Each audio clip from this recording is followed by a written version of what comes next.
So he prays the whole night and he says, God, there's a train 5 a.m.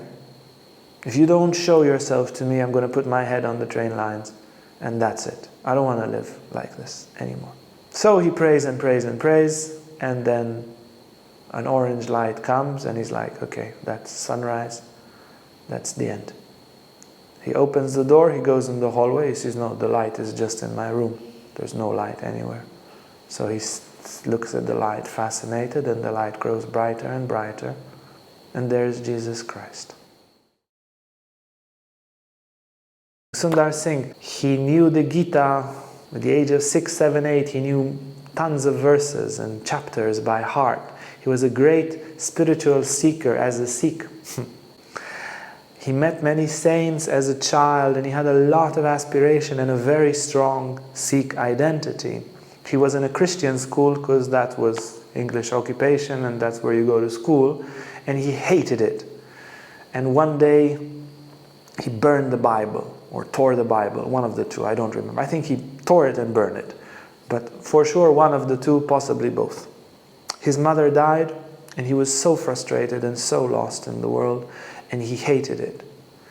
And a few days later, or a short time later, he was in such despair. He was a teenager, 15, 16, 14, 15, 16, something like this. And he was like, if I don't see God by the morning, I better die. So he prays the whole night and he says, God, there's a train 5 a.m. If you don't show yourself to me, I'm going to put my head on the train lines, and that's it. I don't want to live like this anymore.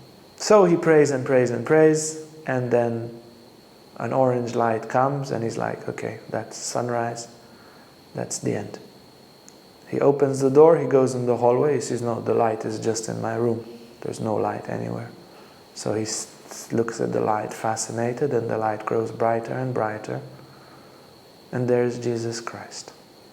And Christ tells him, why do you persecute me? I died on the cross for you. And Sundar Singh becomes a Christian. He tells his father, I had this vision. Father kicks him out of the house. He's a boy, teenager. It's cold, it's Sikkim, yeah, it's not your India, Goa. It's cold. He has a blanket and he sleeps under the tree with Christ, and he says, first night in paradise. He convinced two of his friends to become Christians. The parents actually kill one of them for becoming a Christian, and they try to kill Sundar Singh.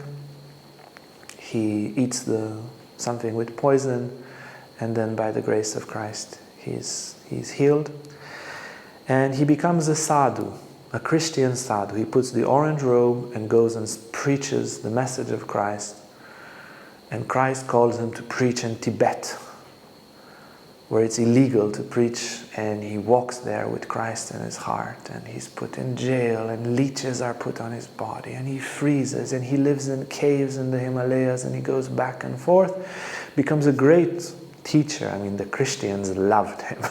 You can imagine what charisma, what faith. At a certain point, he says, well, if Christ fasted 40 days without water and food, I'll also do it. I'm a follower of Christ. So he goes in the middle of the forest, he puts 40 stones, and he decides, that's it. Every day I put a stone.